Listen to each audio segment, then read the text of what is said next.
Petri, teillä on monta vuotta kokemusta takana tällä Kurikassa kairaamisesta, niin miltä se tuntuu? Nyt kuitenkin tässä oli vuoden pätkä välissä ja tulitte taas tekemään tätä erikoiskairausta tänne, niin miltä se tuntuu tulla tänne Kurikkaan? No minusta on tosi mielenkiintoista ollut Kurikassa tehdä kairauksia.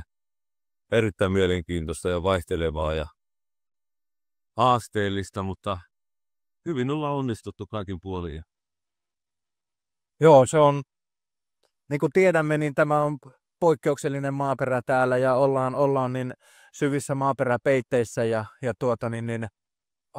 sanotaan, että haasteesta haasteeseen siirrytään koko ajan ja aina löydetään ratkaisu siihen, niin minäkin voisin kertoa sen, että niin on onneksi löytynyt tämmöinen kairaustiimi tänne, joka tätä työtä pystyy tekemään ja kehittämään edelleen ja saadaan hyviä tuloksia. Mutta kyllähän niin kuin ainutlaatuinen kohde on, mitä itse on nyt tulee 35 vuotta täyteen näitä kairauksia, niin en ole ikinä vastaavaa törmännyt, että erittäin mielenkiintoista ja nopeasti on vuodet vierähtänyt täällä kyllä.